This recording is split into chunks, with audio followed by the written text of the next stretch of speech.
আসসালামু আলাইকুম রহমতুল্লাহ। প্রতিদিনের মতো আবারও আপনাদের সামনে লাইভে চলে আসলাম। যে বিষয়টা নিয়ে কথা বলতে আসছি সেটা হচ্ছে দালাল হতে সাবধান। কেন এই কথাটা বললাম আপনারা জানেন? সেটা হচ্ছে আপনারা জানেন যে ইদানিং আমাদের সামাজিক যোগাযোগ মাধ্যমে এবং ফেসবুকে দেখবেন অনেক মানুষই আমাদের আস্থা ট্রাভেলস আমাদের মাধ্যমে অনেক লোক যাইতেছে। এরপর দেখবেন আপনার সামনে এসে কিছু লোক আবার বলবে, তারা বলবে যে হ্যাঁ, আমরা এই ভাইয়ের এজেন্সি থেকে অনেক ভালোভাবে যাইতেছি, এই ভাই আমাদেরকে নিয়ে আসছে।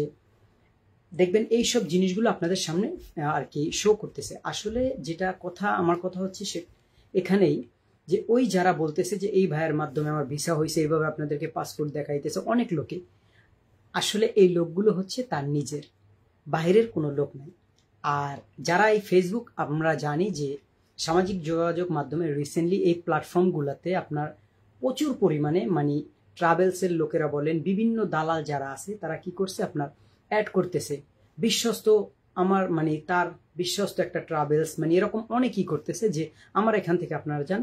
কেউ বলতেছে রোমানিয়া নিবে, কেউ বলতেছে ক্রোয়েশিয়া নিবে, কারো আলবেনিয়া আছে, কেউ আপনার গেম করে ইটালি নিয়ে যাবে।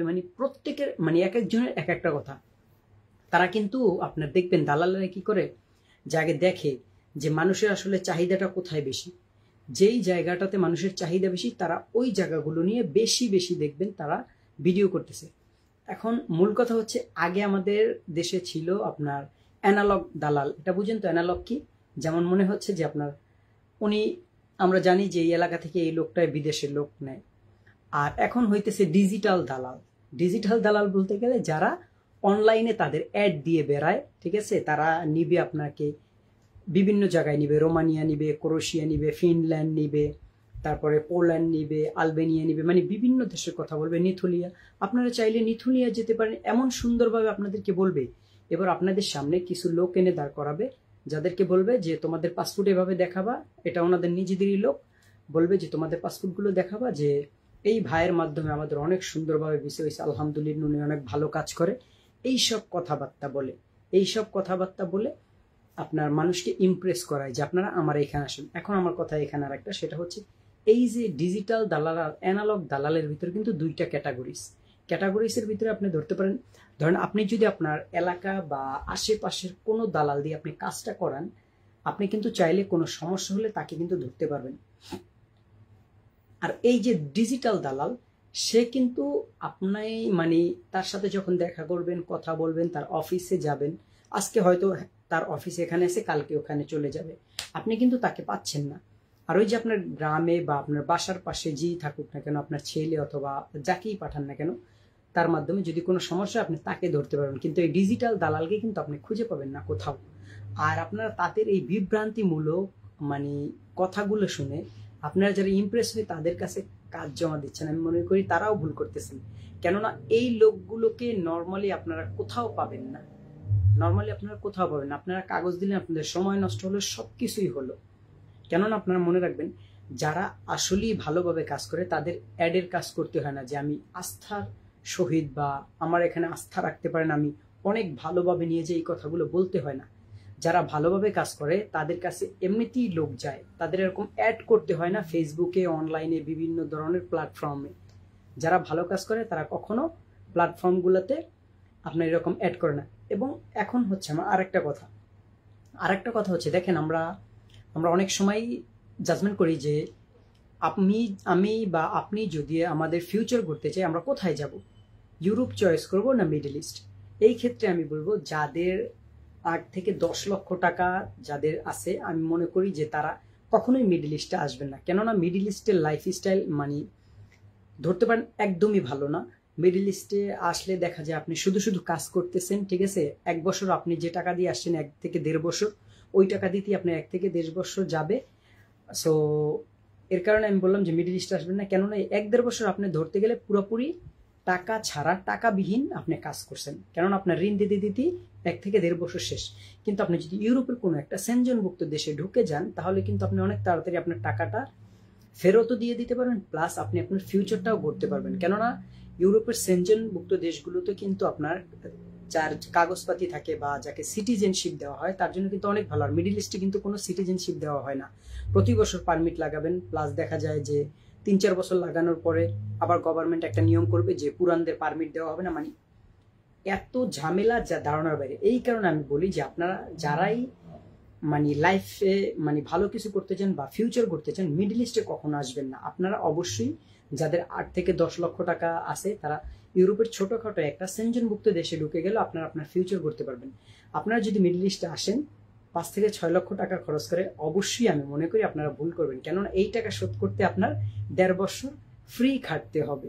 সো এই 1.5 বছর যদি আপনি ইউরোপে কাজ করেন, আমি মনে করি অবশ্যই আপনার জন্য ভালো হবে। আমার বন্ধু অলরেডি ইতালি থাকে, নুরুদ্দিন, ও আমাকে কমেন্টস করছে, আসসালামু আলাইকুম বন্ধু, মন ভালো? আলহামদুলিল্লাহ বন্ধু, মন ভালো। আমি তোমাদের বিষয়ে কথা বলতেছি যে তোমাদের ইউরোপিয়ানদের লাইফস্টাইল কেমন, আর আমাদের মিডল ইস্টে যারা আমরা থাকি, মালয়েশিয়া, সৌদি, বিভিন্ন দেশে, তাদের লাইফস্টাইল কেমন। কিন্তু আমার বন্ধু আরো একটা কমেন্টস করছে, লেখছে যে কিন্তু মিডল ইস্টে পারমিট সিস্টেম থাকলে বেশ ভালো হতো। আমি জানি পারমিট সিস্টেম থাকলে বেশ ভালো হতো, কিন্তু এখানে কিন্তু আমরা যখন পারমিটটা করতে যাই 3 বছর যখন আমরা থাকি, 3 বছর পরে এই মিডল ইস্টের গভর্নমেন্ট কি করে, আর একটা নতুন নিয়ম করে, নতুন নিয়ম চালু করে। তারা কি করে যে এরা পুরান হয়ে গেছে, এদেরকে আর দেওয়া হবে না। এখন যখন আপনি 3 বছর পরে যখন পুরানদের আর আপনি পারমিট দিলেন না, এই লোকগুলো হয়ে গেল ইলিগেল। আর তারা যখন প্রথম আসছে 6 লক্ষ টাকা দিয়ে, এই টাকা শোধ করতে তাদের লেগে গেছে 1.5 থেকে 2 বছর। সো 1.5 থেকে 2 বছর যদি তাদের লেগে যায়, তখন তারা যখন আরো 1 বছর থাকবে, 1 বছর পরে যখন তারা ইলিগেল হয়ে যাবে, তখন তারা কি করবে? তখন আমি মনে করি তাদের এখানে আসাটাই সব থেকে ভুল। সো যারা এমনিতে যাদের বাজেট এরকম আছে, অবশ্যই তারা ওই সব দেশগুলোতে যাবেন। আর যাদের বাজেট নাই তাদের তো আর কিছু করার নাই, অবশ্যই, কেননা আমাদের বাংলাদেশের সিচুয়েশন খুব খারাপ, চাকরিতে সমস্যা, খাওয়া দাওয়ার সমস্যা, দ্রব্যমূল্য, এভরিথিং সবকিছুতে অনেক সমস্যা, যার কারণে আমি এটা বললাম। আর সেনজেনভুক্ত দেশগুলোতে গেলে আপনাদের জন্য অনেক ভালো। সেটার কারণ হচ্ছে আপনি চাইলে পরবর্তীতে মানে বড় ধরনের কোনো একটা ভালো একটা দেশে ইউরোপে ঢুকতে পারবেন। আর মিডল ইস্ট থেকে আপনি চাইলে, মিডল ইস্টে আপনার কোনো ফিউচার নেই, আমি যেটা বলবো আপনাদেরকে, আপনার কোনো ফিউচার নেই, কেননা আপনি যে টাকা ইনকাম করবেন ওই টাকা আপনি খেয়ে ফেলবেন। আর ইউরোপে থাকলে দেখা যায় আপনার আর্নিং অনুযায়ী, আপনার খরচ অনুযায়ী আপনার একটা ভালো মানের একটা অ্যামাউন্ট সেভিং হবে। এটা স্বাভাবিক, এটা নর্মাল, যারা গেছে সবাই জানে। কেননা মিডল ইস্টে আপনার সব জিনিস, এই যে আমি যেখানে থাকি মালয়েশিয়াতে দেখা যায় আমার তো কোম্পানি পারমিট লাগিয়ে দেয়, কিন্তু এরপরও যখন আপনার দেখা যায় যে আমি যে টাকাটা আর্ন করি এখান থেকে যদি আমার ফ্যামিলি, দেখা যায় আমার যদি বউ বাচ্চা থাকতো, আমি তো সিঙ্গেল, আমি যদি বিবাহিত থাকতাম, প্লাস মা বাবাকে আলাদা টাকা দিতাম, আমার এরপর নিজের এখানে একটা ফ্যামিলি, ধরেন আমি নিজে যে থাকি এটাও একটা ফ্যামিলি, তাহলে কিন্তু আমি যে স্যালারিটা পাই এটা কিন্তু পুরোপুরি শেষ হয়ে যেত। ভাগ্য ভালো যে আমার ফ্যামিলি নেই, যার কারণে আমার এত টাকা পয়সা খরচ হয় না, আমার পুরো টাকাটাই থেকে যায়। সো এই কারণে দেখা যায় যে আমি কিছু টাকা আপনার সেভিং করতে পারছি, তাও আমি বেশি করতে পারি নাই, কেননা আপনাদের তো আগেই বলছি যে মিডল ইস্টের লাইফস্টাইল অনেক মানে অনেক বাজে। তারপর আমি অনেকভাবে আপনার সেভিং করার ট্রাই করি, খাওয়া দাওয়ায় অনেক কিছুতে, কেননা আমার একটা প্ল্যানিং আছে যে আমি আর একটা ভালো একটা ইউরোপের সেনজেনভুক্ত দেশে ঢুকে যাব। কেননা এখানে দেখছি যে এখানে যদি আমি আরো 10 বছরও করি, আমার দেখা চোখে 30 বছর মালয়েশিয়াতে, অন্য দেশের কথা বলতে পারি না কারণ আমি জানি সব মিডল ইস্টের দেশের অবস্থাই একই রকম, মালয়েশিয়াতে 30 বছর চাকরি করতেছে, থাকতেছে, তারা কিছুই করতে পারে নাই। দেশে যাওয়ার সময়, এমনকি দেশে যাওয়ার সময় তাদের অবস্থা খুবই করুণ। সো এটা আমি মনে করি, যেহেতু আমি জানি, আমি যেহেতু আসি, আমি যখন বাংলাদেশে ছিলাম, যখন আমার পরিচিত পার্সন যখন আমাকে বলছে যে মিডল ইস্টে আসিস না, তখন আমি মনে করতাম যে মনে হয় আসলেই তারা, যে তারা আর্নিং করে, তারা টাকা ইনকাম করে, এর জন্য আমাকে আসতে দিবে না, এর জন্য এই কথা বলে। কিন্তু এখন যখন আমি আসছি, এখন আমি রিয়েলাইজ করতেছি বা আমি বুঝতে পারতেছি যে আসলে তারা কেন না করছিল।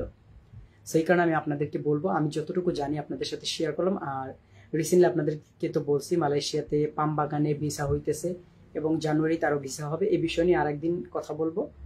আর আশা করি আমার কথাগুলো আপনারা বুঝতে পারছেন। যারা আমাকে সবসময় সাপোর্ট করেন, সাপোর্ট করে যাবেন, আপনাদের দোয়ায় এগিয়ে যাবো অনেক দূর, আলহামদুলিল্লাহ।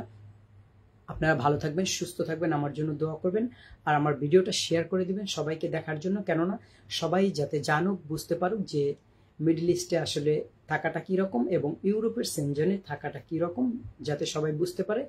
ভুলটা ভুলই, আপনার ভুল জীবনের ছোট্ট একটা ভুল, এটা আপনাকে কিন্তু অনেক মানে অনেক কাঁদাবে। আপনার জীবনের ছোট্ট একটা ভুল আপনাকে অনেক কাঁদাবে, যেটা আপনি পরবর্তী চাইলেও মানে এটার মাসুল দিতে পারবেন না।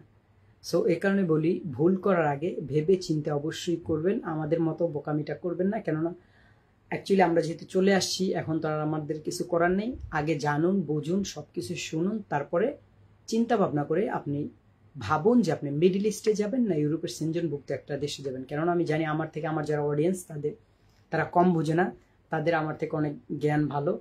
সো সবাই ভালো থাকবেন, সুস্থ থাকবেন, এই কথাগুলো আপনাদেরকে বলার জন্যই। কেননা রিসেন্টলি আমি তো বললামই যে অনেক সামাজিক যোগাযোগ মাধ্যমে এবং আপনার দেখা যায় যে বিভিন্ন প্ল্যাটফর্মগুলোতে তারা অ্যাডভার্টাইজিং করতেছে যে আপনার রোমানিয়ার লোক নিবে, ক্রোয়েশিয়ার লোক নিবে।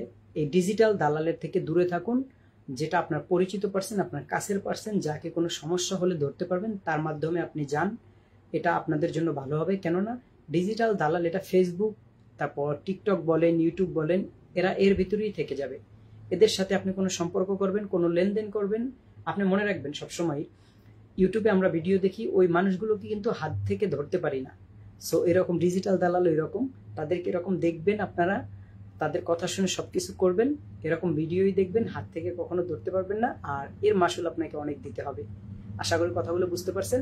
ভালো থাকবেন, সুস্থ থাকবেন এবং ভিডিওটা শেয়ার করে দিবেন, সবাইকে দেখার সুযোগ করে দিবেন। সবাই ভালো থাকবেন। আসসালামু আলাইকুম ওয়া রাহমাতুল্লাহ।